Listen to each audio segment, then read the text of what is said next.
So we're in week 2 of lockdown here in the Worrell household. We're doing work from home, school from home, church from home, in fact, everything from home, as I'm sure you are as well.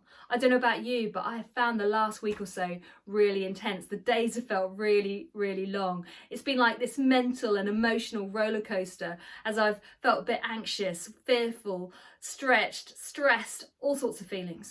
And it's made me think, if I'm going to survive this season, but not just survive, but thrive in this season, I need some help. I need some mentors to guide me through.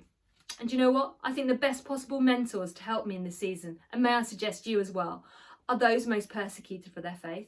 Like, they know what it is to live with isolation, lockdown, containment, confinement, restriction.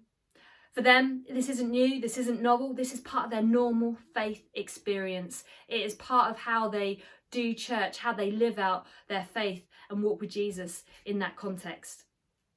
I'd love to share a story with you today, and it's the story of Wang Mingdao, a Christian from China from the last century.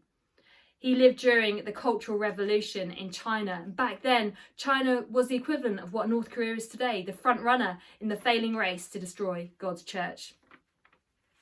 Wang spent many, many years in solitary confinement, and he said these words: "When I was in solitary confinement, I could do nothing except get to know God." What amazing words. We're not in solitary confinement in a Chinese jail or a North Korean prison camp like thousands of our brothers and sisters are facing today. But we are in isolation, and maybe, just maybe, this is an opportunity to gain closer empathy and connection with our brothers and sisters around the world, for who this is a daily reality for them. This is how they live. But also maybe this is an opportunity for us to really grow in our faith. I saw COVID-19 as a real threat, and it is a threat. I don't want to downplay that, the seriousness, the grave situation that we're in. But actually, maybe this is also an opportunity that God is speaking to us and saying, look, this is an opportunity to get to know me more, to have more time to build intimacy and proximity with him. Let me share a bit more of Wang's story. In 1955, he was sentenced to 22.5 years in prison for his faith. At some point, he was given the opportunity to sign a confession document and renounce his faith, and he did. He caved in. He felt so pressured, and he wrote on the confession paper, and he was given access to leave the prison camp. He got to the gates, but stopped in his tracks and turned round. He went back to the prison authorities and said to rip up that confession paper. And so he was given an extended prison sentence. And for many, many years, Wang Mingdao spent time in solitary confinement. But guess what? His time in an isolation cell actually became a time where he grew in his relationship with Jesus like never before. And also it became a platform. His prison cell became a platform for sharing the gospel. You see, in the corner of Wang Mingdao's prison cell was a pit toilet, and he discovered that there was a pipe that went from his toilet to all the other toilets in the prison cells in the prison. And he discovered that actually sound travelled through those sewage pipes, and he used it as a megaphone, a platform to share the hope of the gospel, the hope of Jesus to the other prisoners. Little did he know the impact of his preaching. After 7 years, though, he discovered that 96 other prisoners had come to faith. Absolutely incredible. And he said these words: "I had no Bible, no pulpit in the ordinary sense, no audience as far as he knew, no pen and paper.